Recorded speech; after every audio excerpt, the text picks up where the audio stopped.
धवला, या शुभ्रवस्त्रावृता, या वीणावरदण्डमण्डितकरा, या श्वेतपद्मासना, या ब्रह्माच्युत शङ्कर प्रभृतिभिर्देवैः सदा वन्दिता, सा मां पातु सरस्वती भगवती निशेषजाड्यापहा।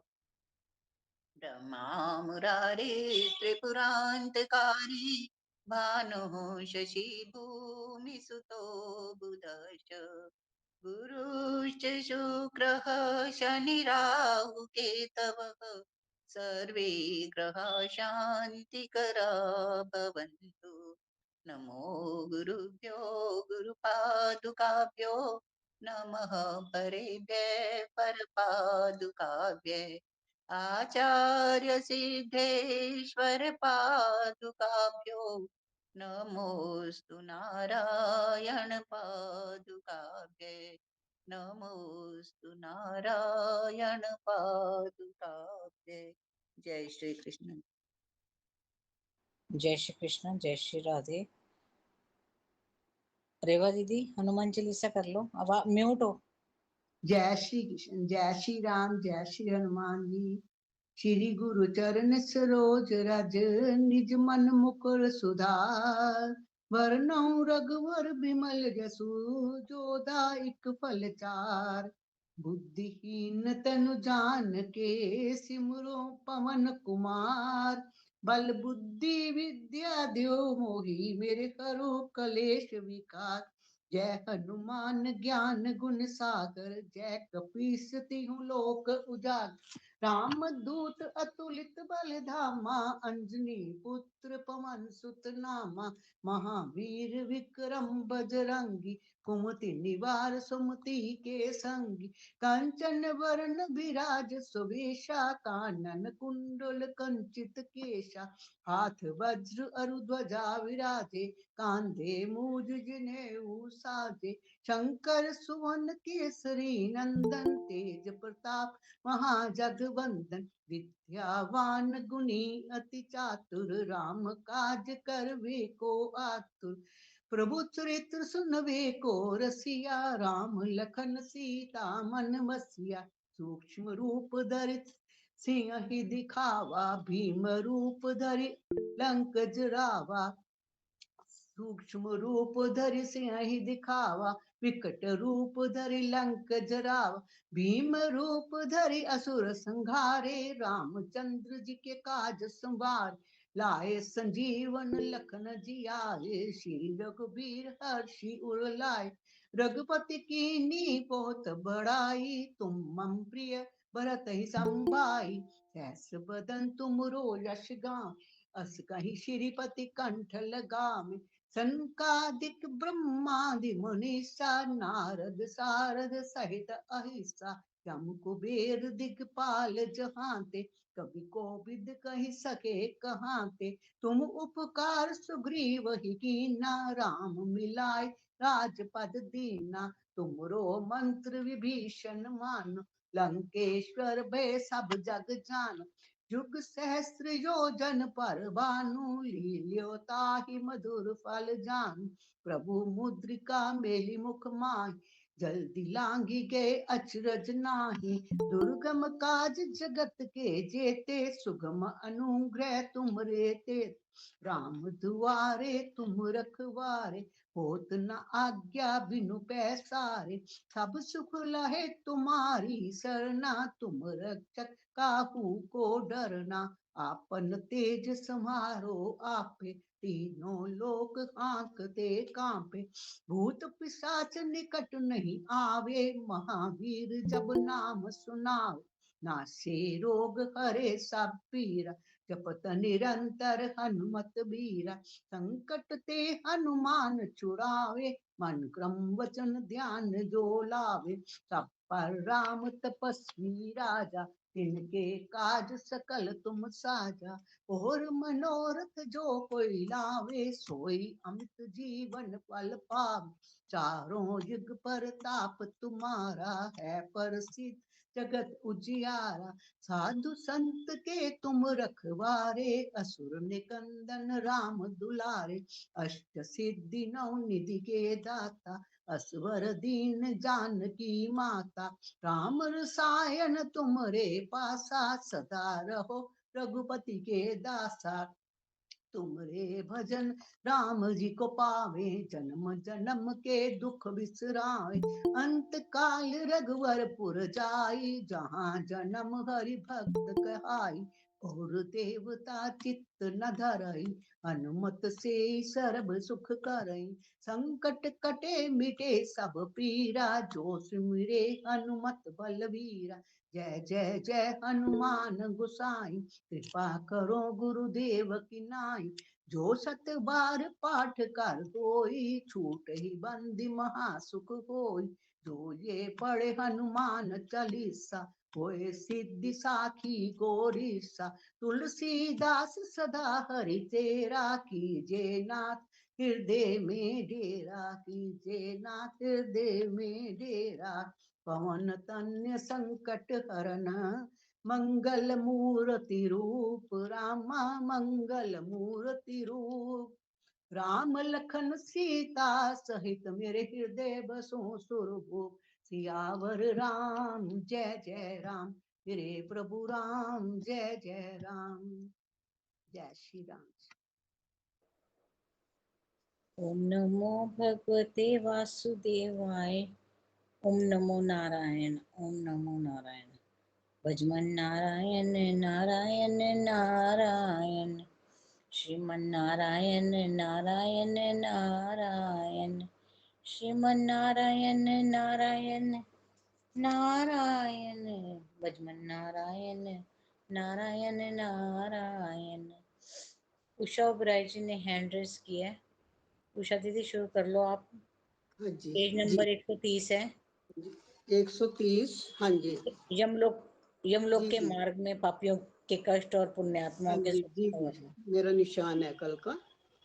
भजमन नारायण नारायण नारायण, श्रीमन नारायण नारायण नारायण। यमलोक के मार्ग में पापियों के कष्ट तथा पुण्यात्माओं के सुख का वर्णन एवं कल्पांतर में भी कर्मों के भोग का प्रतिपादन।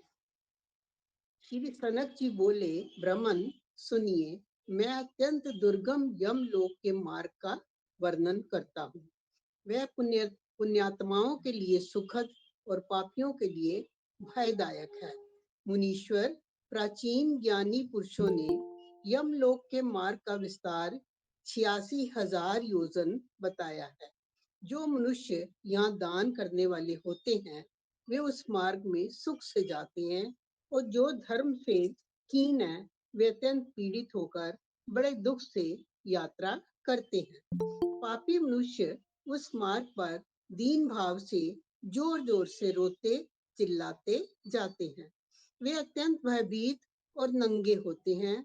उनके कंठ, ओठ और तालू सूख जाते हैं। यमराज के दूत चाबुक आदि से तथा अनेक प्रकार के आयुधों से उन पर आघात करते हैं, और वे इधर उधर भागते हुए बड़े कष्ट से उस पथ पर चल पाते हैं। वहां कहीं कीचड़ है, कहीं जलती हुई आग है, कहीं तपाई हुई बालू बिछी है, कहीं तीखी धार वाली शिलाएं हैं, कहीं कांटेदार वृक्ष हैं, और कहीं ऐसे ऐसे पहाड़ हैं जिनकी शिलाओं पर चढ़ना अत्यंत दुखदायक होता है। कहीं कांटों की बहुत बड़ी बाड़ लगी हुई है, कहीं कहीं कंदरा में प्रवेश करना पड़ता है। उस मार्ग में कहीं कंकड़ हैं, कहीं ठेले हैं, और कहीं सुई के समान कांटे बिछे हैं, तथा कहीं बाघ गरजते रहते हैं। नारद जी, इस प्रकार पापी मनुष्य भांति भांति के क्लेश उठाते हुए यात्रा करते हैं। कोई पाश में बंधे होते हैं, कोई अंकुशों से खींचे जाते हैं, और किन्हीं की पीठ पर अस्त्र शस्त्रों की मार पड़ती रहती है। इस दुर्दशा के साथ पापी उस मार्ग पर जाते हैं। किन्हीं की नाक छेद कर उसमें नकेल डाल दी जाती है, और उसी को पकड़कर खींचा जाता है। कोई आंतों से बंधे रहते हैं और कुछ पापी अपने शिशन के अग्रभाग से लोहे का भारी भार ढोते हुए यात्रा करते हैं। कोई नासिका के अग्रभाग द्वारा लोहे का 2 भार ढोते हैं और कोई पापी दोनों कानों से 2 लो भार वहन करते हुए उस मार्ग पर चलते हैं। कोई अत्यंत उच्छ्वास लेते हैं और किन्हीं की आंखें ढक दी जाती हैं। उस मार्ग में कहीं विश्राम के लिए छाया और पीने के लिए जल तक नहीं है। अतः पापी लोग जानकर या अनजान में किए हुए अपने पाप कर्मों के लिए शोक करते हुए अत्यंत दुख से यात्रा करते हैं। नारद जी, जो उत्तम बुद्धि वाले मानव धर्मनिष्ठ और दानशील होते हैं, वे अत्यंत सुखी होकर धर्मराज के लोक की यात्रा करते हैं। मुनि श्रेष्ठ अन्न देने वाले स्वादिष्ट अन्न का भोजन करते हुए जाते हैं। जिन्होंने जल दान किया है, वे भी अत्यंत सुखी होकर उत्तम दूध पीते हुए यात्रा करते हैं। मट्ठा और दही दान करने वाले तत्संबंधी भोग, मट्ठा और दही दान करने वाले तत्संबंधी भोग प्राप्त करते हैं। द्विजश्रेष्ठ घृत, मधु और दूध का दान करने वाले पुरुष सुधा पान करते हुए धर्म मंदिरों को जाते हैं। साग देने वाला खीर खाता है और दीप देने वाला संपूर्ण दिशाओं को प्रकाशित करते हुए जाता है। मुनि परवर वस्त्र दान देने वाला पुरुष दिव्य वस्त्रों से भूषित होकर यात्रा करता है। जिसने आभूषण दान दिया है, वे उस मार्ग पर देवताओं के मुख से अपनी स्तुति सुनता हुआ जाता है। वो दान के पुण्य से मनुष्य सब प्रकार के सुख भोग से संपन्न होकर जाता है। श्रेष्ठ घोड़े, हाथी तथा रथ की सवारी का दान करने वाला पुरुष संपूर्ण भोगों से युक्त विमान द्वारा धर्मराज के मंदिर को जाता है। जिस श्रेष्ठ पुरुष ने माता पिता की सेवा शुश्रूषा की है, वे देवताओं से पूजित हो प्रसन्नचित होकर धर्मराज के घर जाता है। जो यतियों, व्रतधारियों तथा श्रेष्ठ ब्राह्मणों की सेवा करता है, वे बड़े सुख से धर्मलोक को जाता है। जो संपूर्ण भूतों के प्रति दया भाव रखता है, वे द्विज देवताओं से पूजित हो सर्वभोग समन्वित विमान द्वारा यात्रा करता है। जो विद्या दान में तत्पर रहता है, वे ब्रह्मा जी से पूजित होता हुआ जाता है। पुराण पाठ करने वाला पुरुष मुनीश्वरों द्वारा अपनी स्तुति सुनता हुआ यात्रा करता है। इस प्रकार धर्मपरायण पुरुष सुखपूर्वक धर्मराज के निवास स्थान को जाते हैं।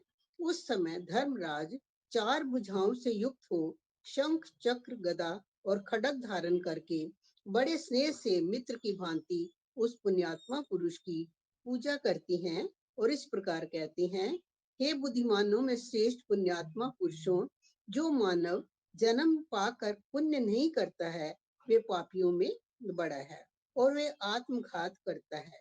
जो अनित्य मानव जन्म पाकर उसके द्वारा नित्य वस्तु धर्म का साधन नहीं करता, वे घोर नरक में जाता है। उससे बढ़कर जड़ और कौन होगा।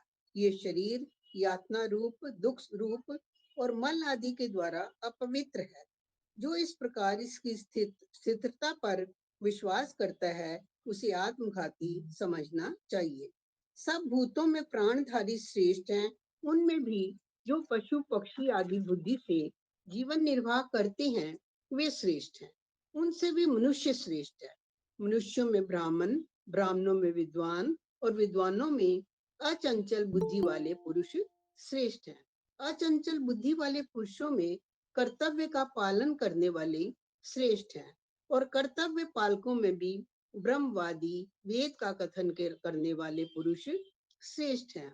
ब्रह्मवादियों में भी वह श्रेष्ठ कहा जाता है जो ममता आदि दोषों से रहित हो। इनकी अपेक्षा भी उस पुरुष को श्रेष्ठ समझना चाहिए जो सदा भगवान के ध्यान में तत्पर रहता है। इसलिए सर्वथा प्रयत्न करके सदाचार और ईश्वर की भक्ति रूप धर्म का संग्रह करना चाहिए। धर्मात्मा जीव सर्वत्र पूजित होता है इसमें संशय नहीं है। तुम लोग संपूर्ण भोगों से संपन्न पुण्य लोक में जाओ। यदि कोई पाप है तो पीछे यहीं आकर उसका फल भोगना। ऐसा श्रीमन कहकर नारायण नारायण नारायण भजमन नारायण नारायण नारायण। नारायण। रीटा चौधरी जी।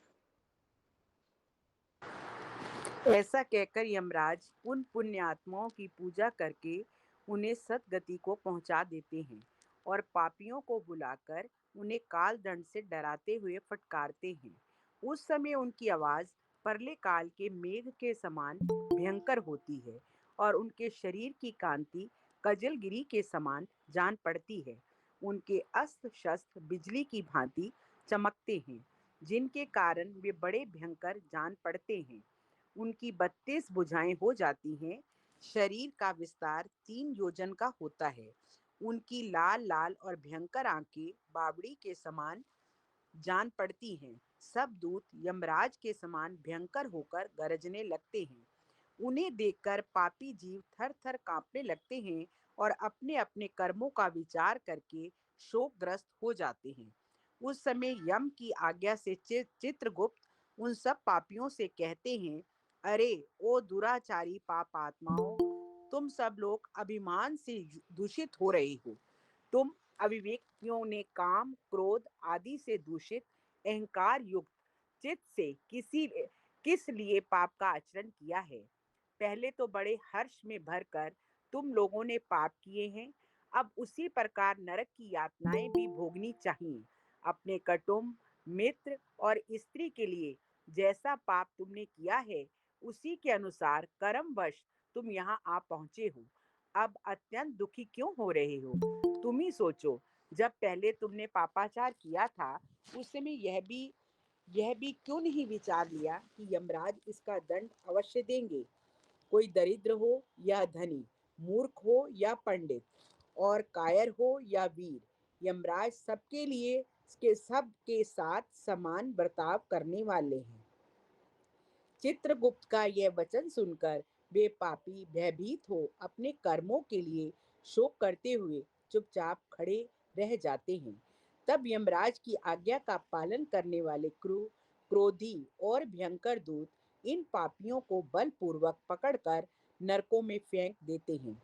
वहां अपने पापों का फल भोगकर अंत में शेष पाप के फलस्वरूप वे भूतल पर आकर स्थावर आदि योनियों में जन्म लेते हैं। नारद जी ने कहा, भगवान, मेरे मन में एक संदेह पैदा हो गया है।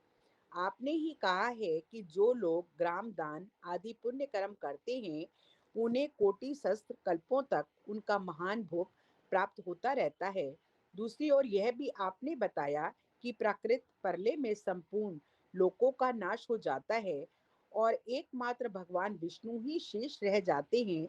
अतः मुझे यह संशय हुआ है कि प्रलय काल तक जीव के पुण्य और पाप भोगों की क्या समाप्ति नहीं होती। आप इस संदेह का निवारण करने योग्य हैं। श्री सनत जी बोले, महाप्रज्ञ भगवान नारायण अविनाशी अनंत परम प्रकाश स्वरूप और सनातन पुरुष हैं। वे विशुद्ध निर्गुण नित्य और माया मोहित से रहित हैं। परमानंद स्वरूप श्री हरि निर्गुण होते हुए भी सगुण से प्रतीत होते हैं। ब्रह्मा विष्णु और शिव आदि रूपों में व्यक्त होकर भेदवान से दिखाई देते हैं। वे ही माया के संयोग से संपूर्ण जगत का कार्य करती हैं। वे ही श्री हरि ब्रह्मा जी के रूप से सृष्टि और विष्णु रूप से जगत का पालन करते हैं और अंत में भगवान रुद्र के रूप से वे ही सबको अपना ग्रास बनाते हैं। यह निश्चित सत्य है। परले काल व्यतीत होने पर भगवान जनार्दन ने शेष शैया से उठकर ब्रह्मा जी के रूप से संपूर्ण चराचर विश्व की पूर्ण पूर्व कल्पों के अनुसार सृष्टि की है।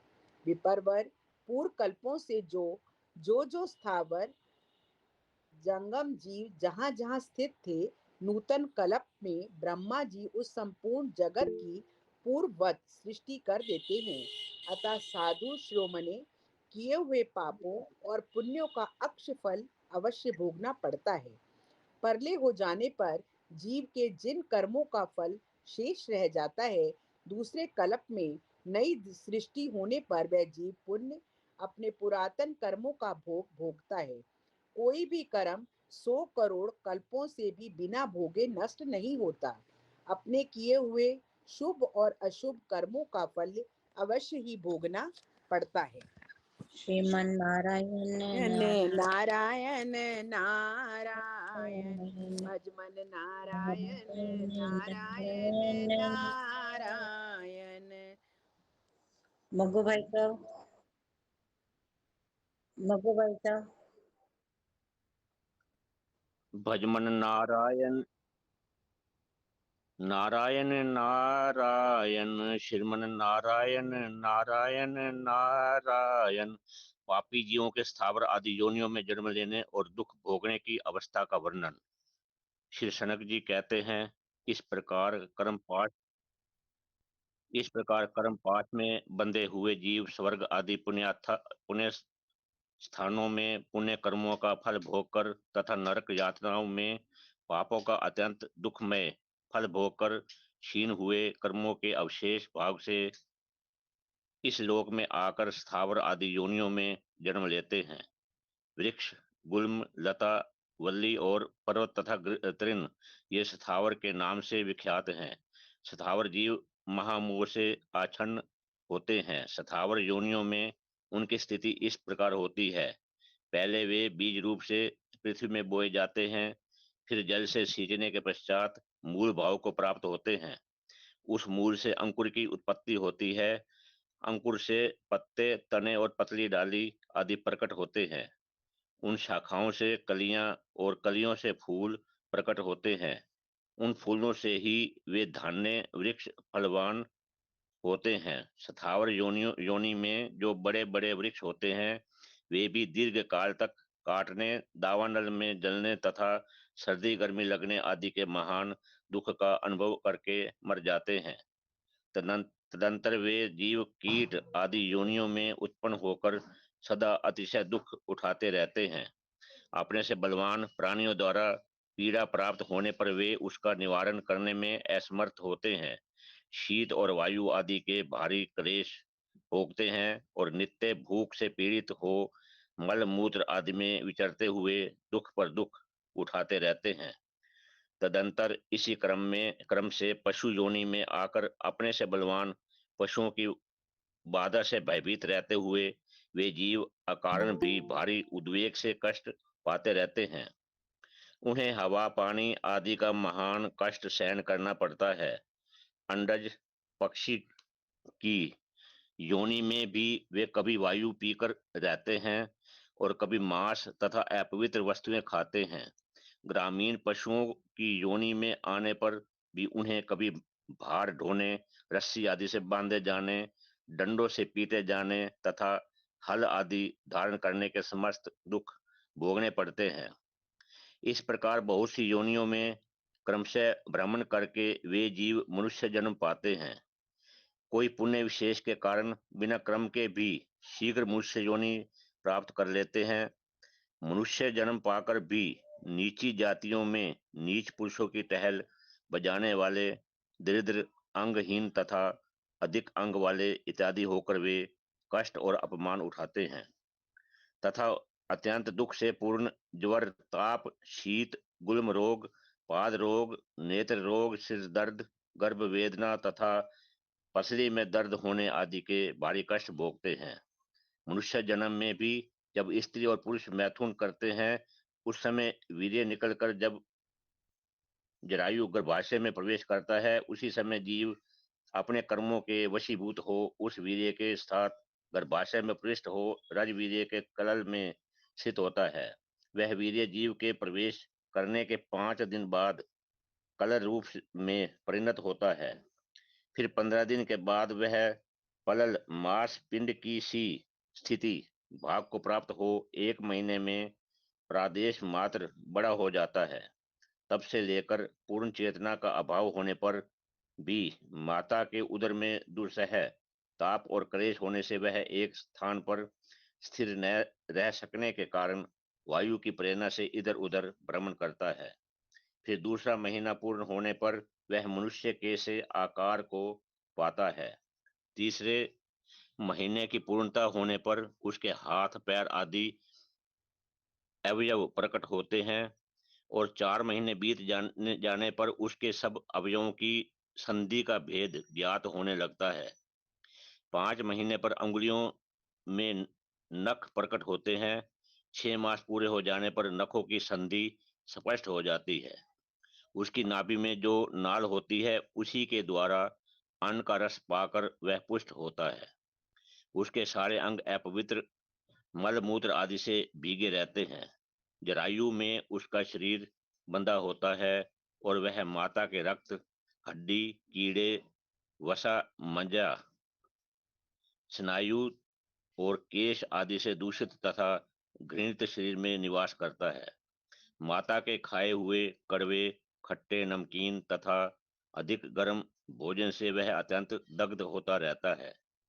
इस दुरावस्था में अपने आप को देखकर वह देहधारी जीव पूर्व जन्मों की स्मृति के प्रभाव से पहले के अनुभव किए हुए नरक के दुखों को भी स्मरण करता और आंतरिक दुख से अधिकाधिक जलने लगता है। अहो, मैं बड़ा पापी हूँ। काम से अंधा होने के कारण पराई स्त्रियों को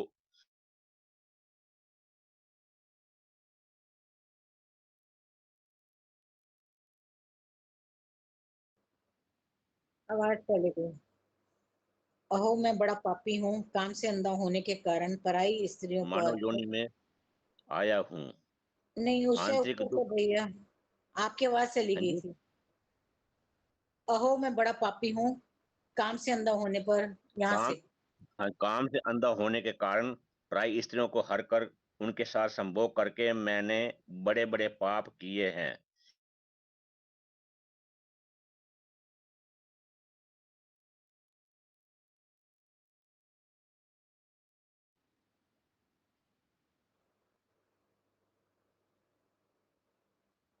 उन पापों से आंतरिक दुख अकेला तथा मैं ही। बाह्य संताप से दग्ध हो रहा हूँ। मग्गू भाई साहब अहो, आपकी आवाज ना बार बार देहधारियों। जा रही है, बीच में जैसे एक पैराग्राफ मिस हो रहा है, 2-3 लाइनें मिस हो जाती हैं। चल,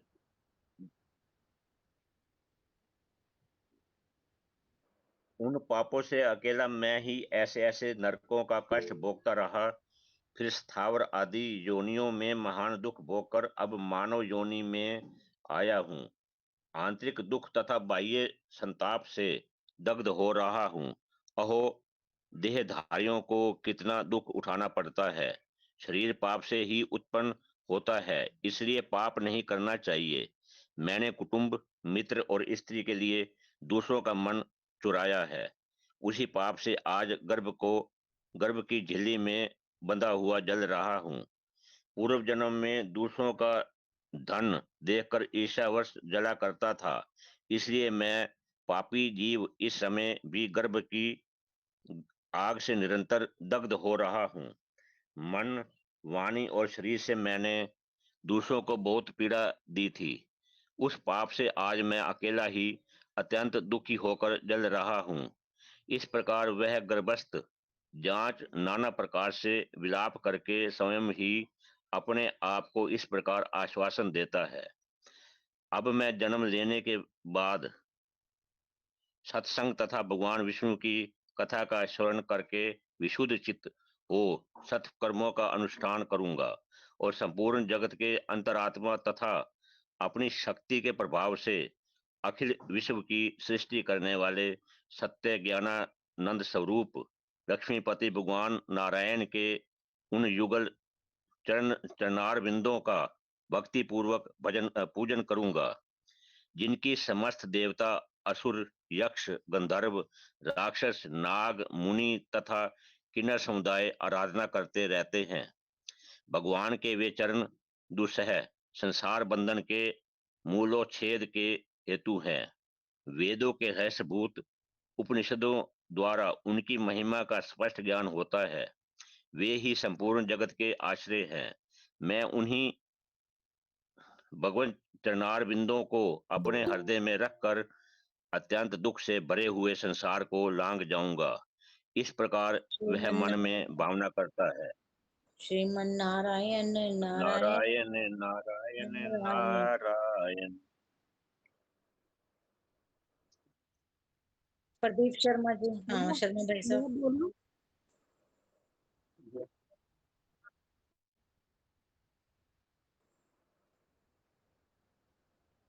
प्रदीप भैया। भजमन नारायण नारायण नारायण, श्रीमन नारायण नारायण नारायण। नारद जी, जब माता के प्रसव का समय आता है, उस समय वह गर्भस्थ जीव वायु से अत्यंत पीड़ित हो माता को भी दुख देता हुआ कर्मपाश से बंधकर जबरदस्ती योनि मार्ग से निकलता है।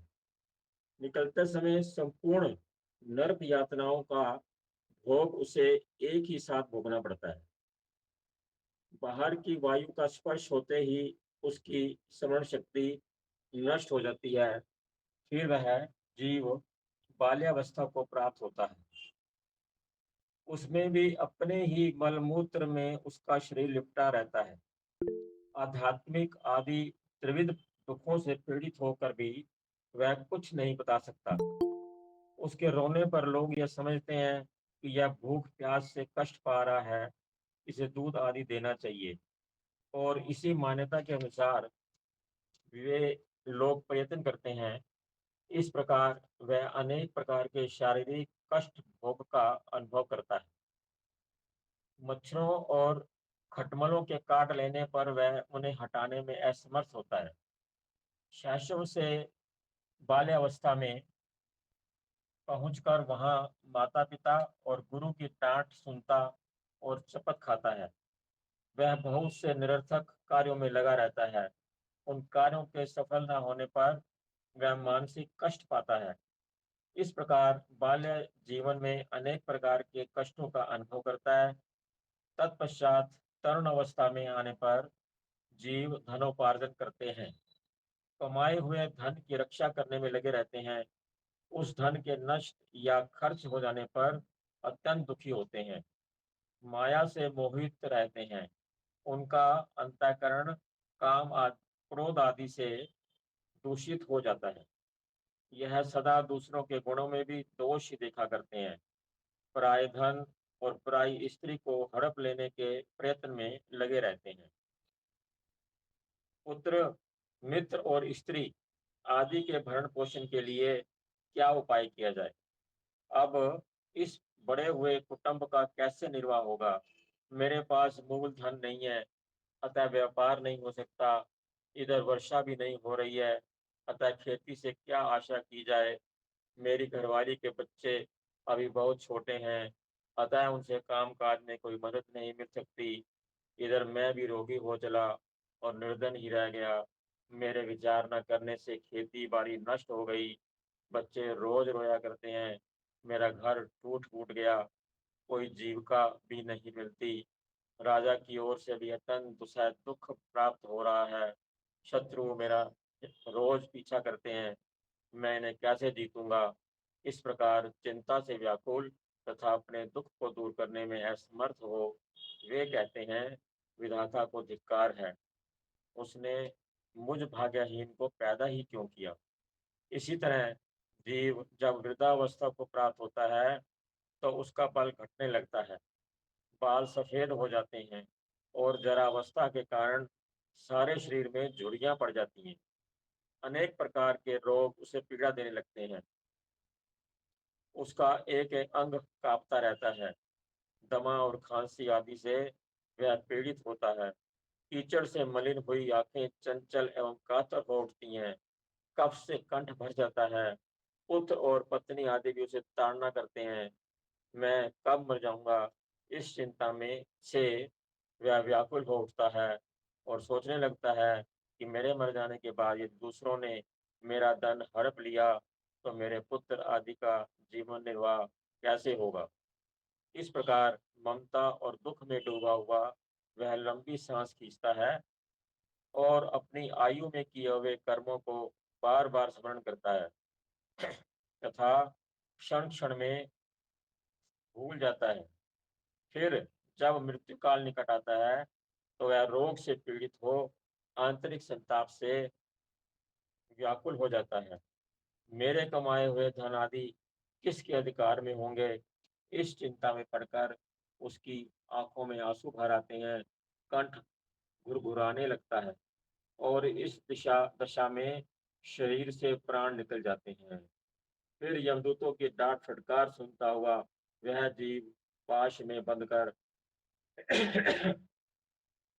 पूर्ववत नरक आदि के कष्ट भोगता है। जिस प्रकार स्वर्ण आदि धातु तब तक आग में पाए जाते हैं जब तक कि उनकी मैल नहीं जल जाती, उसी प्रकार सब जीवधारी कर्मों के क्षय होने तक अत्यंत कष्ट भोगते हैं। द्विश्रेष्ठ, इसलिए संसार रूपी दावनल के ताप से संतप्त मनुष्य परम ज्ञान का अभ्यास करे। ज्ञान से वह मोक्ष प्राप्त कर लेता है।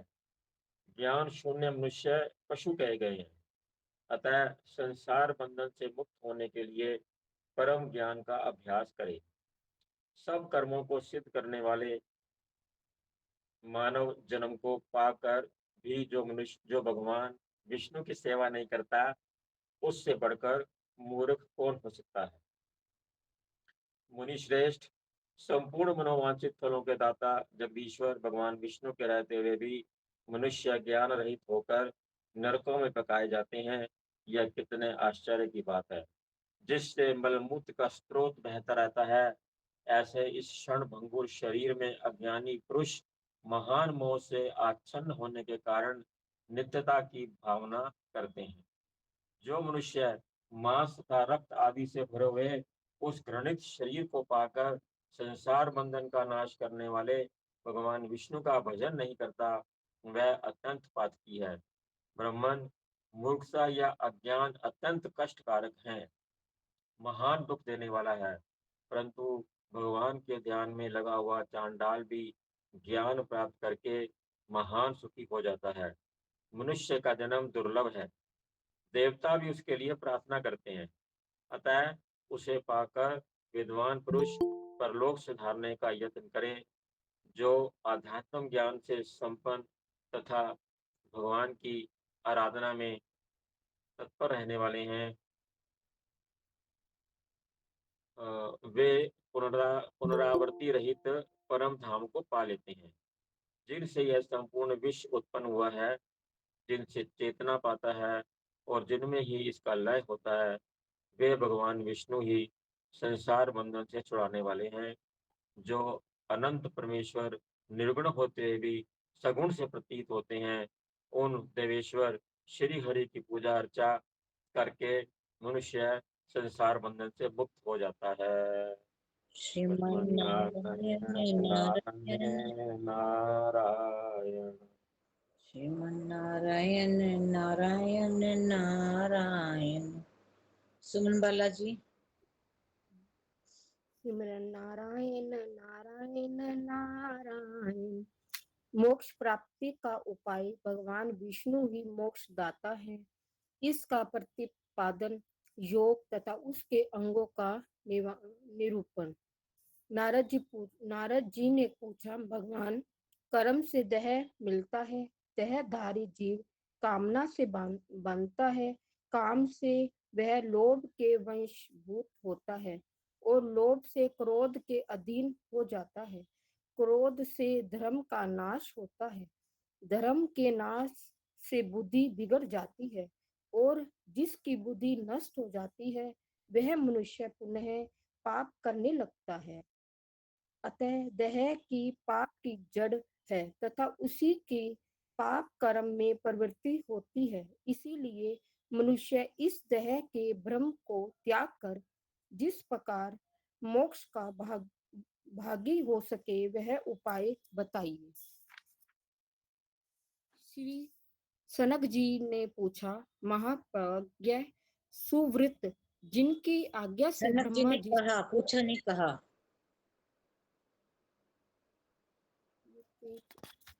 श्री सनक जी ने कहा। श्री सनक जी ने कहा, महाप्रज्ञ सुव्रत जिनकी आज्ञा से ब्रह्मा जी संपूर्ण जगत की सृष्टि, विष्णु पालन और रुद्र संहार करते हैं। महत्व से लेकर विश्व पर्यंत सभी तत्व जिनके प्रभाव से उत्पन्न हुए हैं, उन्हें रोग शोक से रहित सर्वव्यापी भगवान नारायण को ही मोक्षदाता जानना चाहिए। संपूर्ण चराचर जगत जिनसे भिन्न नहीं है तथा जो जरा और मृत्यु से परे हैं, उसे तेज प्रभाव वाले भगवान नारायण का ध्यान करके मनुष्य दुख से मुक्त हो जाता है।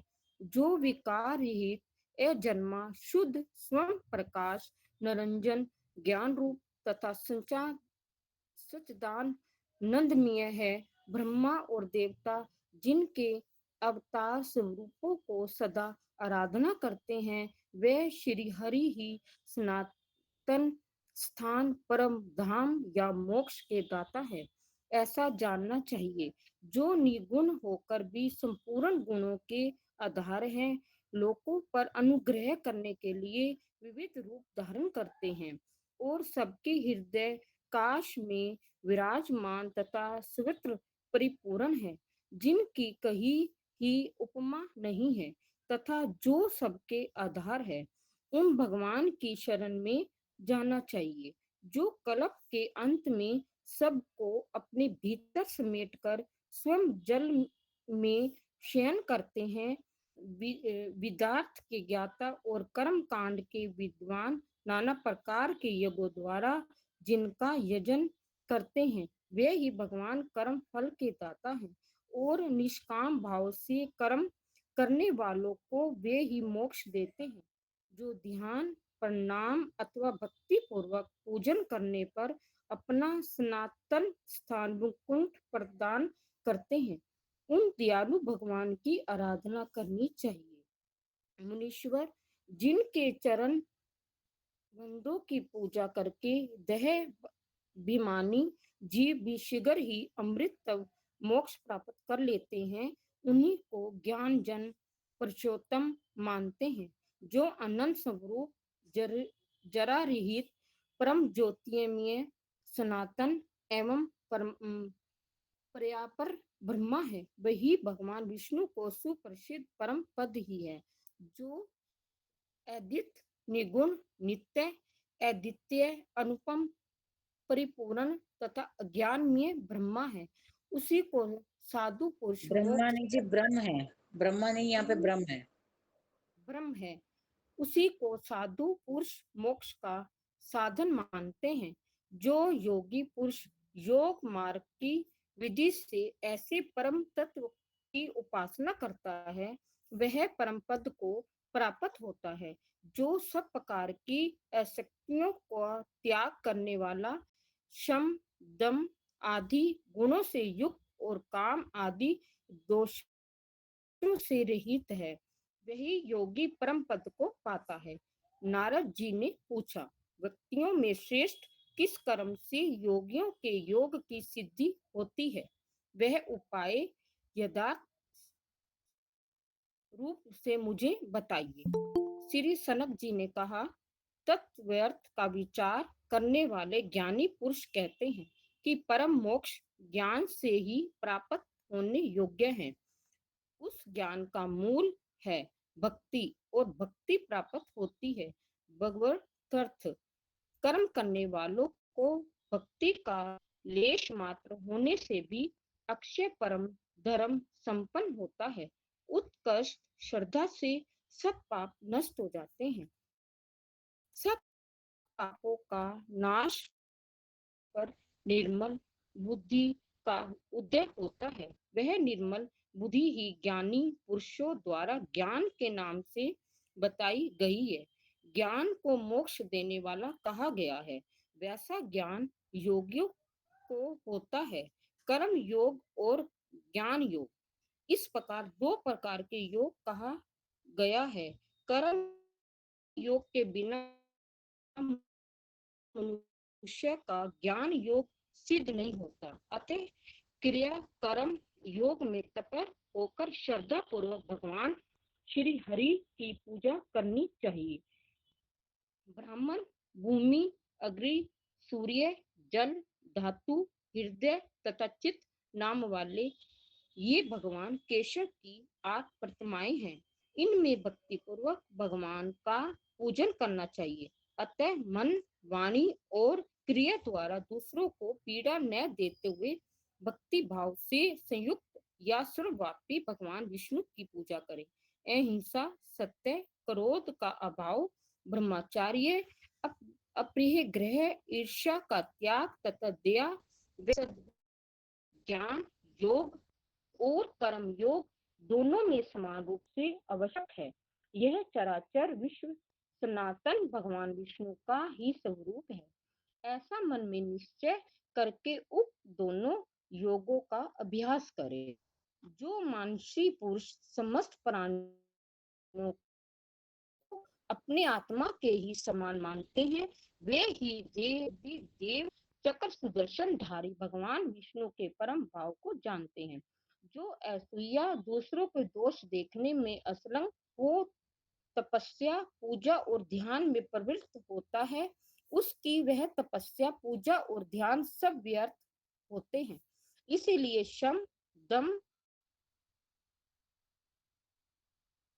गुणों के साधन में लगकर विधि पूर्वक योग में तत्पर हो मनुष्य अपनी मुक्ति के सर्व स्वरूप भगवान विष्णु की पूजा करे। जो संपूर्ण लोकों के हित साधन में तत्पर हो मन, वाणी और क्रिया द्वारा देवेश्वर भगवान विष्णु का भली भांति पूजन करता है, जो जगत के कारणभूत सर्वंतर्यामी एवं सर्वव्यापी सर्वव्यापी भगवान विष्णु को स्त्रोत आदि के द्वारा स्तुति करता है, वह कर्म योगी कहा जाता है। उपहास आदि व्रत, पुराण, श्रवण आदि सत्य कर्म तथा पुष्प आदि सामग्रियों से भी भगवान विष्णु की पूजा की जाती है। उसे क्रिया योग कहा गया है। इस प्रकार जो भगवान विष्णु में भक्ति रखकर क्रिया योग में मन लगाने वाले हैं, उनके पूर्व जन्मों के किए हुए समस्त पाप नष्ट हो जाते हैं। पापों के नष्ट होने से जिसकी बुद्धि शुद्ध हो जाती है, वह उत्तम ज्ञान की इच्छा रखता है, क्योंकि ज्ञान मोक्ष देने वाला है, ऐसा जानना चाहिए। अब मैं तुम्हें ज्ञान प्राप्ति का उपाय बतलाता हूँ। श्रीमन्नारायण नारायण नारायण, श्रीमन्नारायण नारायण नारायण। इंदु जी। श्रीमन नारायण नारायण नारायण, श्रीमन नारायण नारायण नारायण। बुद्धिमान पुरुष को चाहिए कि वह शास्त्रार्थ विशारद साधु पुरुषों के सहयोग से इस चराचर विश्व में स्थित नित्य और अनित्य वस्तु का भली भांति विचार करें। संसार के सभी पदार्थ अनित्य हैं, केवल भगवान श्री हरि नित्य माने गए हैं। अतः अनित्य वस्तुओं का परित्याग करके नित्य श्री हरि का ही आश्रय लेना चाहिए। यही लोक और परलोक के जितने भोग हैं उनकी ओर से विरक्त होना चाहिए। जो भोगों से विरक्त नहीं होता वह संसार में फंस जाता है। जो मानव जगत के अनित्य पदार्थों में आसक्त होता है उसके संसार बंधन का नाश कभी नहीं होता। अतः शम, दम आदि गुणों से संपन्न हो मुक्ति की इच्छा रखकर ज्ञान प्राप्ति के लिए साधन करें। जो शम, दम, तितिक्षा, उपरति, श्रद्धा और समाधान आदि गुणों से शून्य है, उसे ज्ञान की प्राप्ति नहीं होती। जो राग द्वेष से रहित, शम आदि गुणों से संपन्न तथा प्रतिदिन भगवान विष्णु के ध्यान में तत्पर है, उसी को मुमुक्षु कहते हैं। इन चार नित्य अनित्य वस्तु विचार, वैराग्य, षट संपत्ति और मुमुक्षुत्व साधनों से मनुष्य विशुद्ध बुद्धि कहा जाता है। ऐसा पुरुष संपूर्ण प्राणियों के प्रति दया भाव रखते हुए सदा सर्वव्यापी भगवान विष्णु का ध्यान करें। ब्रह्मन, क्षर, अक्षर, जड़ चेतन स्वरूप संपूर्ण विश्व को व्याप्त करके भगवान नारायण विराजमान है। ऐसा जो जानता है उसका ज्ञान योगज माना गया है। अतः मैं योग का उपाय बतलाता हूँ जो संसार बंधन को दूर करने वाला है। पर और अपर भेद से आत्मा दो प्रकार का कहा गया है। अधर्व अथर्ववेद की श्रुति भी कहती है कि दो ब्रह्म जानने योग्य हैं, पर आत्मा अथवा पर ब्रह्म को निर्गुण बताया गया है तथा अपर आत्मा या अपर ब्रह्म अहंकार युक्त जीवात्मा कहा जा गया है। इन दोनों के अभेद का ज्ञान ज्ञान योग होता कहलाता है। इस पांच भौतिक शरीर के भीतर हृदय देश में जो साक्षी रूप में स्थित है उसे साधु पुरुषों ने अपरात्मा कहा है तथा परमात्मा पर श्रेष्ठ माने गए हैं। शरीर को क्षेत्र कहते हैं। जो क्षेत्र में स्थित आत्मा है वह क्षेत्रज्ञ कहलाता है। परमात्मा अव्यक्त शुद्ध एवं सर्वत्र परिपूर्ण कहा गया है। मुनि श्रेष्ठ, जब जीवात्मा और परमात्मा के अभेद का ज्ञान हो जाता है तब अपरमात्मा के बंधन का नाश होता है। परमात्मा एक शुद्ध अविनाशी नित्य एवं जगन्मय है। वे मनुष्यों के बुद्धि भेद से भेदवान से दिखाई देते हैं। ब्रह्मन उपनिषदों द्वारा वर्णित जो एक अद्वितीय सनातन पर ब्रह्म परमात्मा है उनसे भिन्न कोई वस्तु नहीं है। उन निर्गुण परमात्मा का न कोई रूप है, न रंग है, न कर्तव्य कर्म है और न कर्तव्य या भोक्तृत्व ही है। वे सब कारणों के भी आदि कारण हैं। संपूर्ण तेजों के प्रकाशक परम तेज हैं। उनसे भिन्न दूसरी कोई वस्तु नहीं है। मुक्ति के लिए उन्हीं परमात्मा का ज्ञान प्राप्त करना चाहिए।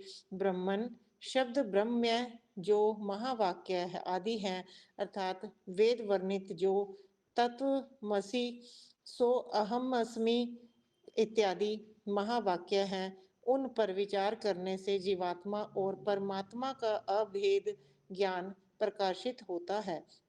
वह मुक्ति का सर्वश्रेष्ठ साधन है। नारद जी जो उत्तम ज्ञान से हीन है उन्हें यह जगत नाना भेदों से युक्त दिखाई देता है, परंतु परम ज्ञानियों की दृष्टि में यह सब पर ब्रह्म रूप है। परमानंद स्वरूप परात्पर अविनाशी एवं निर्गुण परमात्मा एक ही है, किंतु बुद्धि भेद से वे भिन्न भिन्न अनेक रूप धारण करने वाले प्रतीत होते हैं। द्विज श्रेष्ठ, जिनके ऊपर माया का पर्दा पड़ा है वे माया के कारण परमात्मा में भेद देखते हैं। अतः मुक्ति की इच्छा रखने वाला पुरुष योग के बल से माया को निस्सार समझकर त्याग दे। माया न सद्रूप है और न असद्रूप, न सद असद उभय रूप है।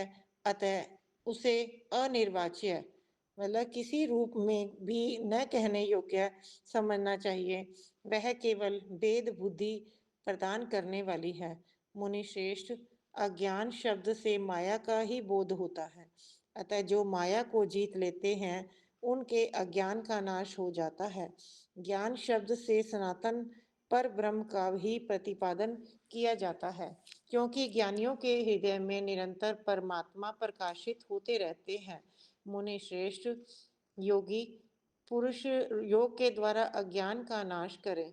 योग 8 अंगों से सिद्ध होता है, अतः मैं उन 8 अंगों का यथार्थ रूप से वर्णन करता हूँ।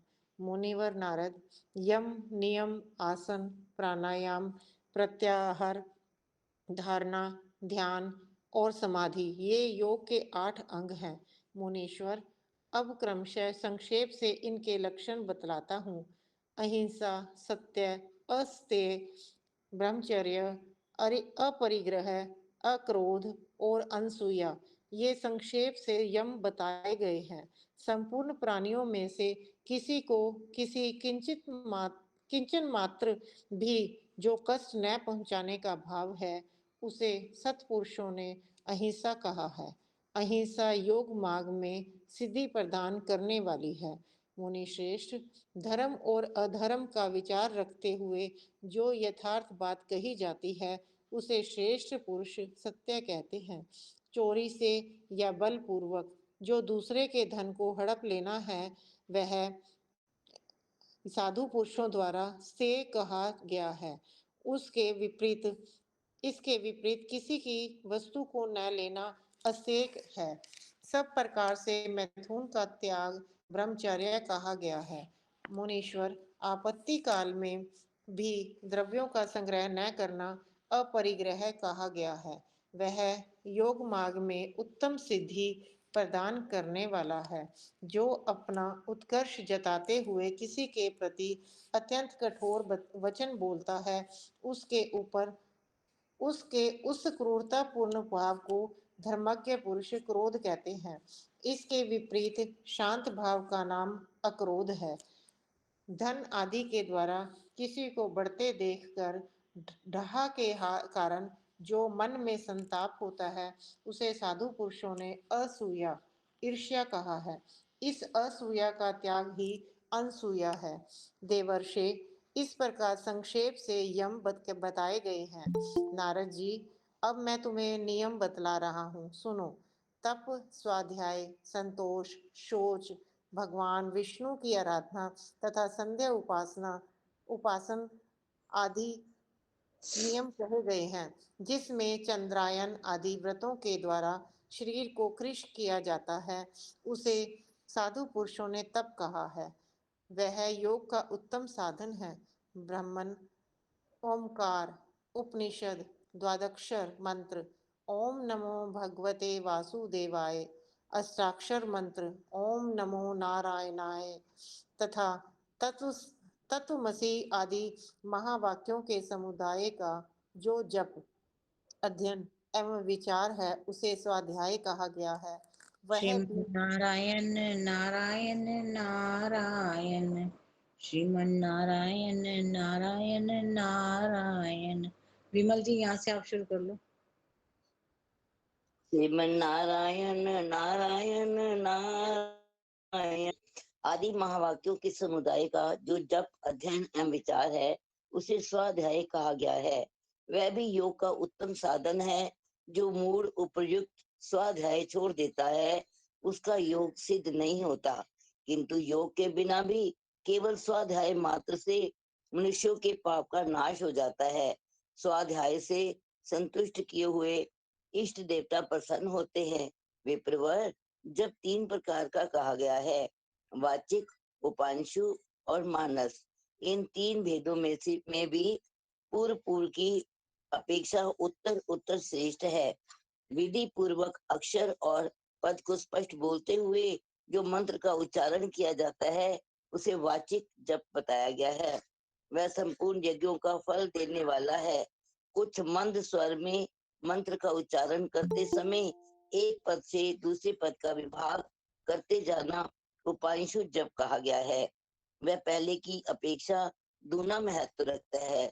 मन ही मन अक्षरों की श्रेणी का चिंतन करते हुए जो उसके अर्थ पर विचार किया जाता है वह मानस जप कहा जाता है। मानस जप योग सिद्धि देने वाला है। जब से स्तुति करने वाले पुरुष पर इष्ट देव नित्य प्रसन्न रहते हैं। इसलिए स्वाध्याय प्रायण मनुष्य संपूर्ण मनोरथों को पा लेता है। प्रारब्ध के अनुसार जो कुछ मिल जाए उसी से प्रसन्न रहना संतोष कहलाता है। संतोषहीन पुरुष कहीं सुख नहीं पाता।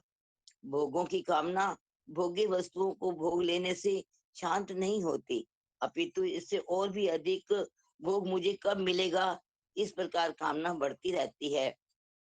का त्याग करके दैवात जो कुछ मिले उसी से संतुष्ट रहकर मनुष्य को धर्म के पालन में लगे रहना चाहिए। बाह्य शौच और अभ्यंतर शौच के भेद से शौच 2 प्रकार का माना गया है। मिट्टी और जल से जो शरीर को शुद्ध किया जाता है वह बाह्य शौच है, और अंतःकरण के भाग की जो शुद्धि है उसे अभ्यंतर शौच कहा गया है। मुनि श्रेष्ठ, आंतरिक शुद्धि से हीन पुरुषों द्वारा जो नाना प्रकार के यज्ञ किए जाते हैं वह राख में डाली हुई आहुति के समान निष्फल होते हैं। अतः राग आदि सब दोषों का त्याग करके सुखी होना चाहिए। हजारों भार मिट्टी और करोड़ों घड़े जल से शरीर की शुद्धि कर लेने पर भी जिसका अंतःकरण दूषित है वह चंडाल के ही समान अपवित्र माना गया है। जो आंतरिक शुद्धि से रहित होकर केवल बाहर से शरीर को शुद्ध करता है वह ऊपर से सजाए हुए मदिरा पात्र की भांति अपवित्र ही है, उसे शांति नहीं मिलती। जो मानसिक शुद्धि से हीन होकर तीर्थ यात्रा करते हैं उन्हें वह तीर्थ उसी तरह पवित्र नहीं करते जैसे मदिरा से भरे हुए पात्र को नदियां। मुनिश्रेष्ठ, जो वाणी से धर्मों का उपदेश करता और मन से पाप की इच्छा रखता है उसे महापातकियों का सिरमौर समझना चाहिए। जिनका अंतःकरण शुद्ध है वह यदि परम उत्तम धर्म मार्ग का आचरण करते हैं तो उसका फल अक्षय एवं सुखदायक जानना चाहिए। मन, वाणी और क्रिया द्वारा स्तुति तथा श्रवण तथा पूजा करने से भगवान विष्णु में जिसकी दृढ़ भक्ति हो गई है उसकी वह भक्ति भी भगवान विष्णु की आराधना कही गई है तथा संध्योपासना तो प्रसिद्ध ही है। नारद जी, इस प्रकार मैंने यम और नियमों का संक्षेप से समझाया। इनके द्वारा जिनका चित्त शुद्ध हो गया है उनके मोक्ष हस्तगत ही है, ऐसा माना जाता है। यम और नियमों द्वारा बुद्धि को स्थिर करके जितेंद्रिय पुरुष योग साधना के अनुकूल उत्तम आसन का विधि पूर्वक अभ्यास करे। पद्मासन, स्वस्तिकासन, पीठासन, सिंहासन, कुकुटासन और कुंजरासन, कूर्मासन, ब्रजासन, वाराहासन, मृगासन, चैलिकासन, कौंचासन, नालिकासन, सर्वतोभद्रासन, वृषभासन, नागासन, मत्स्यासन, व्याघ्रासन और अर्धचंद्रासन, दंडवातासन, शैलासन, खड़गासन और मृदंगरासन, मकरासन, त्रिपथासन, काष्ठासन, साणु आसन, वैकर्णिक आसन, भौमासन और वीरासन ये सब योग साधना के हेतु हैं। मुनीश्वरों, ये 30 आसन बनाए हैं। साधक पुरुष शीत उष्ण आदि द्वंद्वों से पृथक हो ईर्ष्या द्वेष छोड़कर गुरुदेव के चरणों में भक्ति रखते हुए उपयुक्त आसनों से किसी एक को सिद्ध करके प्राणों को जीतने का अभ्यास करे। जहाँ मनुष्यों की भीड़ ना हो और किसी प्रकार का कोलाहल ना होता हो ऐसे एकांत स्थान से पूर्व, उत्तर तथा पश्चिम की ओर मुंह करके अभ्यास पूर्वक प्राणों को जीते। प्राणायाम का अभ्यास करे। शरीर के भीतर स्थित जीव का नाम प्राण है। उसके विग्रह वश में करने की चेष्टा को प्राणायाम कहते हैं। यही प्राणायाम कहा गया है। उसके 2 भेद बताए गए हैं, एक अगर्भ प्राणायाम और दूसरा सगर्भ प्राणायाम। इनमें दूसरा श्रेष्ठ है। जप और ध्यान के बिना जो प्राणायाम किया जाता है वह अगर्भ है और जप तथा ध्यान के सहित किए जाने वाले प्राणायाम को सगर्भ कहते हैं। इसको बंद कर दो। मनीषी पुरुषों ने इस 2 वेदों वाले प्राणायाम को रेचक, पूरक, कुंभक और शून्य के भेद से 4 प्रकार का बताया है। जीवों की दाहिनी नाड़ी का नाम पिंगला है और उसके देवता सूर्य है। उसे पितृ योनि भी कहते हैं। इसी प्रकार बाई नाड़ी का नाम इदा है जिसे देव योनि भी कहते हैं। मुनि श्रेष्ठ, चंद्रमा को उसका अधिदेवता समझो। इन दोनों के मध्य भाग में सुषुम्ना नाड़ी है। ये अत्यंत सूक्ष्म और परम गुह्य है। ब्रह्मा जी को इसका अधिदेवता जानना चाहिए। नासिका के बाएं छिद्र से वायु को बाहर निकाले। रेचन निकालने के कारण इसका नाम रेचक है। फिर नासिका के दाहिने छिद्र से वायु को अपने भीतर भरे। वायु को पूर्ण भरने के कारण इसे पूरक कहा गया है। अपने देह में भरी हुई वायु को रोके रहे, छोड़े नहीं, और भरे हुए कुंभ घड़े की भांति स्थिर भाव से बैठा रहे। कुंभ की भांति स्थित होने के कारण इस प्राणायाम नाम कुंभक का नाम कुंभक है। बाहर की वायु को ना तो भीतर की ओर ग्रहण करे और ना भीतर की वायु को बाहर निकाले, जैसे हो वैसे ही स्थित रहे। इस तरह के प्राणायाम को शून्य समझो। जैसे मतवाले गजराज को धीरे धीरे वश में किया जाता है, उसी प्रकार प्राण को धीरे धीरे जीतना चाहिए, अन्यथा बड़े बड़े भयंकर रोग हो जाते हैं। जो योगी क्रमशः वायु को जीतने का अभ्यास करता है वह निष्पाप हो जाता है और सर्व पापों से मुक्त होने पर वह ब्रह्म लोक को प्राप्त होता है। श्रीमन नारायण नारायण नारायण, श्रीमन नारायण। राजकुमारी जी, अच्छा अच्छा अच्छा, उन्हीं के लिए रुका था। हाँ केडी भैया आप लीजिए। श्रीमन नारायण नारायण नारायण, श्रीमन नारायण नारायण नारायण, श्रीमन नारायण नारायण नारायण। मुनीश्वर, जो विषयों में फंसी हुई इंद्रियों को विषयों से सर्वथा समेटकर अपने भीतर रोके रहता है, उसके इस प्रयत्न का नाम प्रत्याहार है। ब्राह्मण, जिन्होंने प्रत्याहार द्वारा अपनी इंद्रियों को जीत लिया है, वे महात्मा पुरुष ध्यान न करने पर भी पुनरावृत्ति रहित पर ब्रह्म पद को प्राप्त कर लेते हैं। जो इंद्रिय समुदाय को वश में किए बिना ही ध्यान में तत्पर होता है, उसे मूर्ख समझो, क्योंकि उसका ध्यान सिद्ध नहीं होता।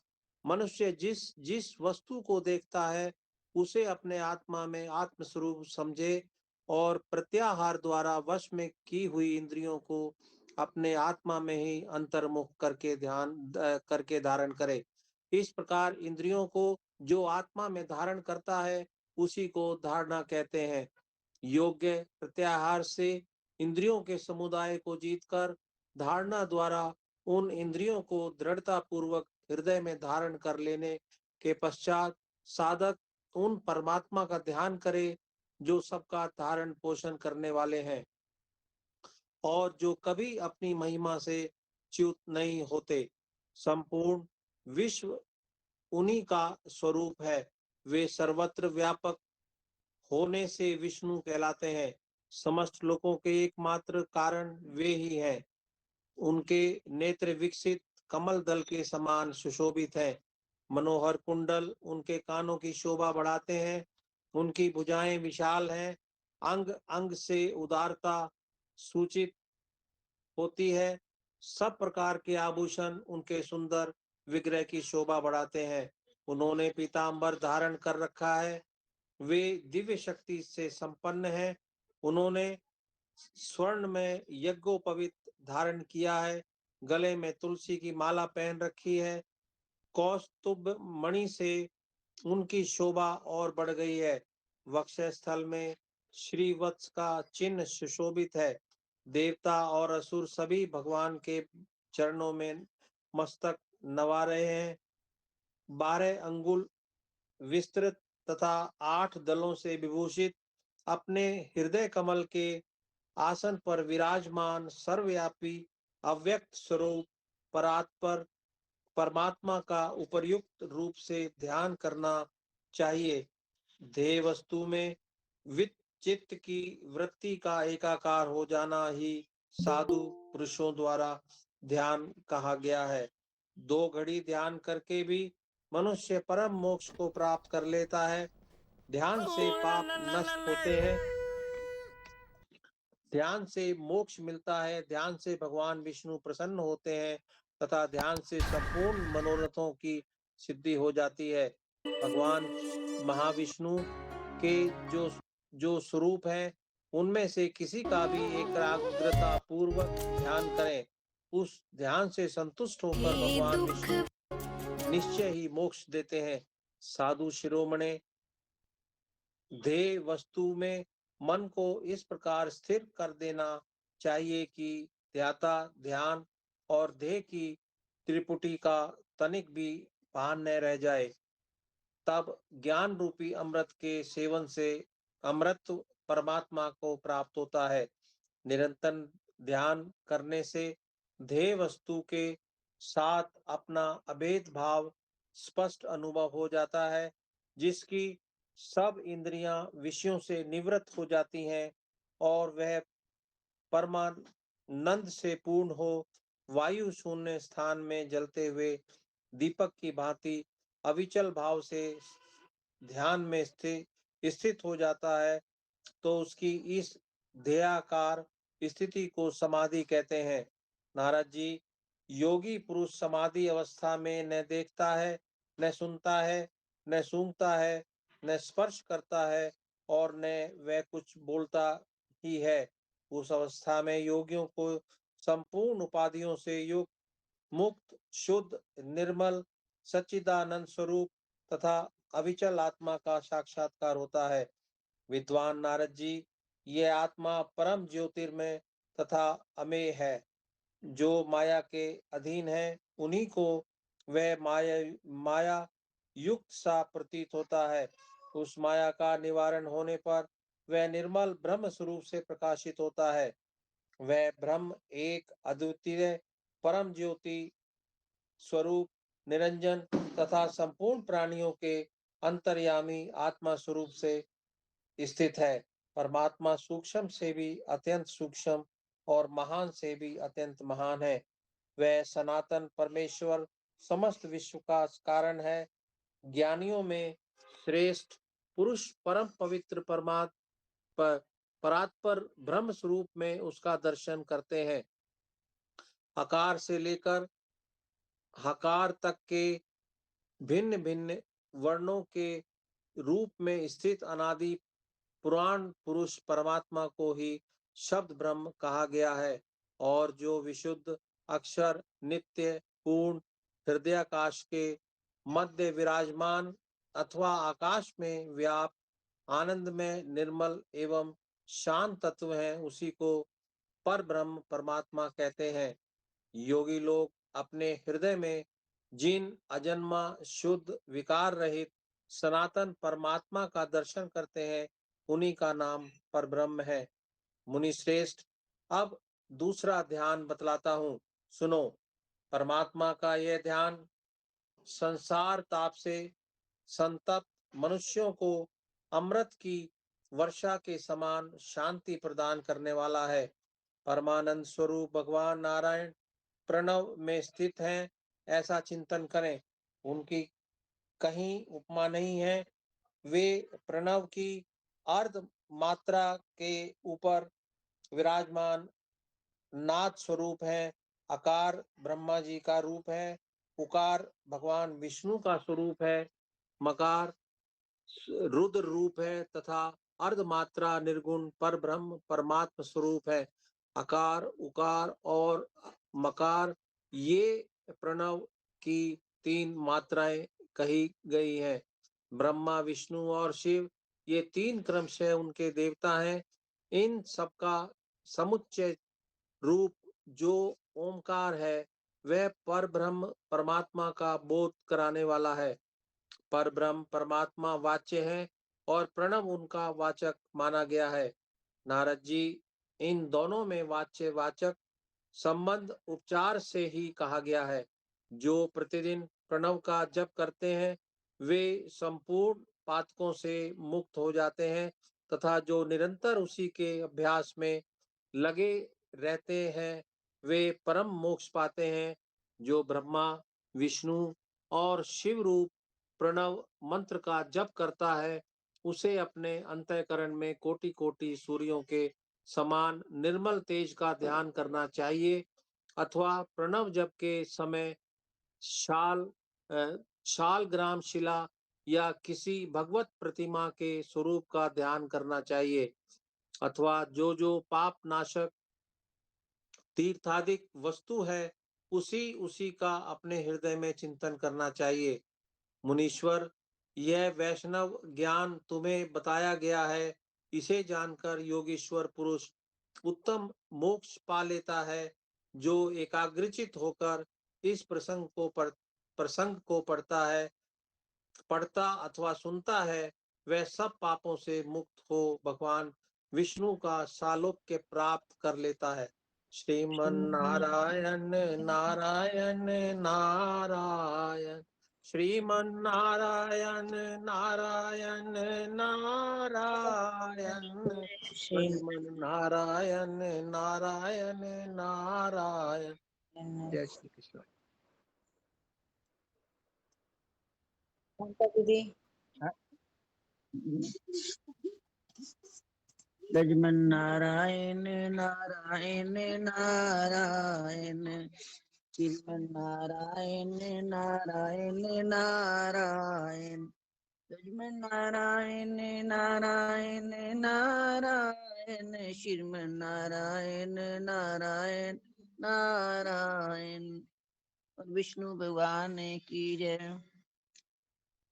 हे सच्चिदानंद परमात्मन, हमें असत्य मार्ग से हटाकर सत्य मार्ग की ओर ले जाइए। ये ज्ञान स्वरूप प्रभु, हमें ज्ञान अंधकार से निकाल कर प्रकाश की ओर ले जाइए।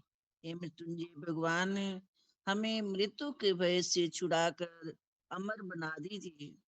हे भक्त वत्सल नारायण, हमारे हृदय में सदैव ही आपके चरण कमलों की भक्ति बनी रहे।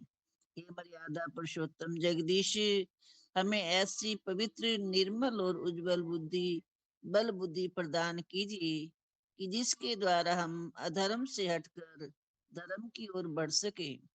हे सर्वशक्तिमान पिता, हमें ऐसा विशाल और बलवान हृदय प्रदान करो कि हम इस संसार की शुभ शुभ घटनाओं का धैर्य, धर्म, बल और प्रेम पूर्वक सामना कर सके। हे करुणा निधि दीन बंधु, हमें ऐसा उत्तम जीवन प्रदान करो कि जिससे हम आपके दिए हुए तन मन और धन का सदुपयोग करते हुए दीन और दुखी जगत की सेवा कर सके। हे मनमोहन त्रिलोकीनाथ, हमें ऐसी प्रिय और मधुर वाणी प्रदान करो कि जिससे हम सारे संसार को अपना बना सके। ये समस्त जगत आधार कृपा सिंधु, आज इस शुभ घड़ी, शुभ दिन, शुभ घड़ी में आपके परम पुनीत चरणों में यही प्रार्थना है। स्वीकार करो, स्वीकार करो, स्वीकार करो। ओम शांति शांति शांति। भजमन नारायण नारायण नारायण, श्रीमन नारायण नारायण नारायण, लक्ष्मी नारायण नारायण नारायण, भजमन नारायण नारायण नारायण। और विष्णु भगवान की जय।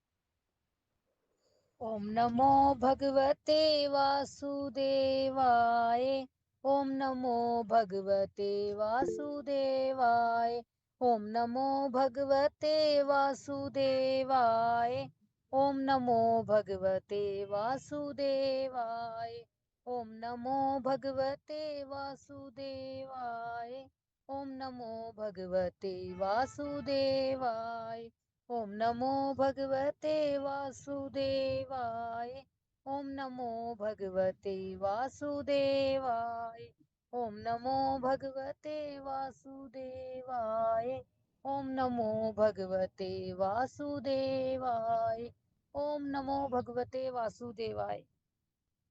ओम नमो भगवते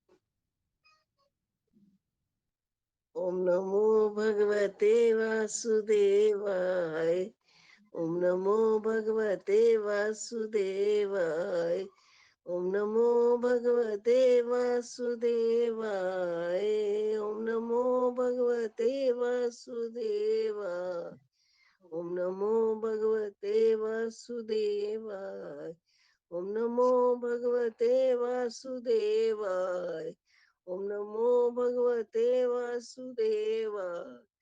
ओम नमो भगवते वासुदेवाय। ओम नमो भगवते वासुदेवाय।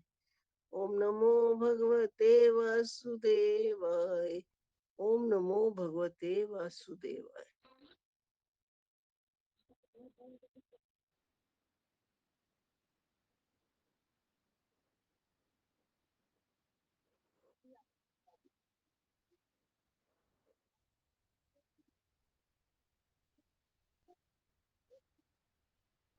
मैं पाठ नहीं पढ़ रही ना, इसलिए मैंने ये वाला ले लिया।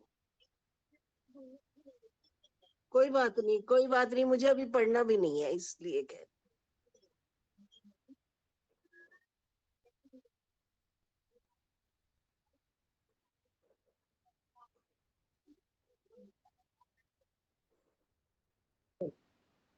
ओम नमो नारायण। ओम नमो नारायण। ओम नमो नारायण। ओम नमो नारायण। ओम नमो नारायण।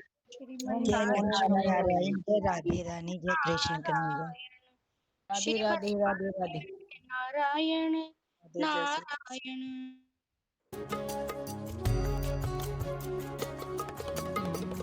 हे दुख भंजन मारुति नंदन। हे दुख भंजन मारुति नंदन। सुन लो मेरी पुकार, पवन सुत विनती बारंबार। पवन सुत विनती बारंबार। हे दुख भंजन मारुति नंदन। हे दुख भंजन मारुति नंदन। सुन लो मेरी पुकार, पवन सुत विनती बारंबार। पवन सुत विनती बारंबार।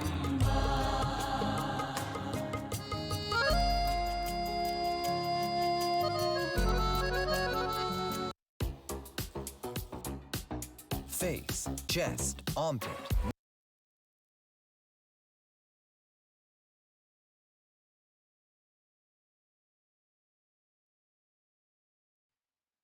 हाँ जी, वो 6 से 8 बजे तक है, तो उसमें कोई दिक्कत नहीं। वो कह रहे थे कि अगर आप वीडियो कॉल पे रहोगे ना एक पर्सन, जैसे मैं आप ही एडमिन रहना, तो मैं आपको वीडियो कॉल करूँगी, तो पूरा दीदी का बेटा है, वो पूरा कवर कर लेगा उस दिन। नहीं, अपने लिंक पे ही, जैसे मैं आपको वीडियो कॉल करूँगी, तो आप लिंक में ऐड करते रहना, जैसे उस दिन आपने किया था। या आप बताओ कैसे करना है, मैं थोड़ा उनको बता दूँगी फिर।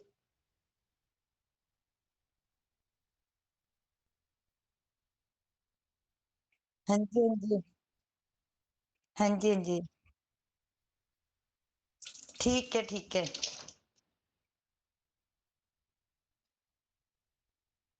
ठीक है, ठीक है, मैं वो बिल्कुल उसी तरह ही कर दूँगी, जहाँ पे स्टेज पे ही। स्टेज पे फ़ोकस कर दूँगी।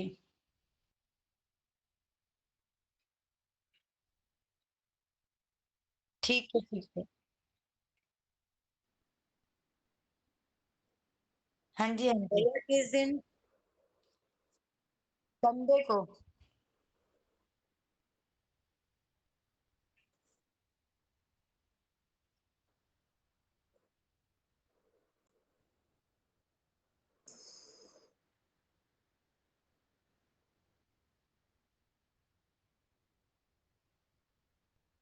शाम को 6 से 8 की सुबह 6 से 8? शाम को।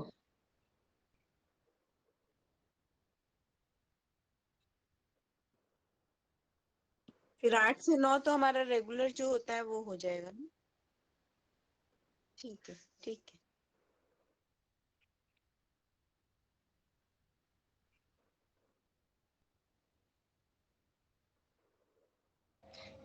भैया जी ये मैंने जोड़े हैं, ये मेरे भतीजे हैं। अच्छा, मोहिनी जी के हैं भतीजे। हाँ जी हाँ जी।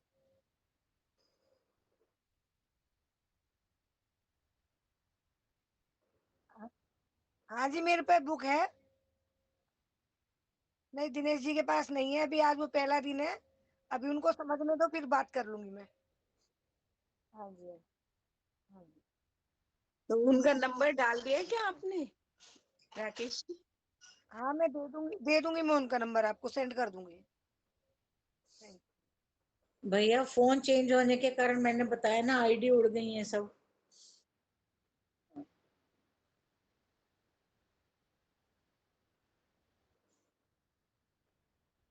मेरा तो पूरा फोन समर्पित हो गया है। जहाँ ज्वाइन करती हूँ भजन आईडी से कर रही हूँ।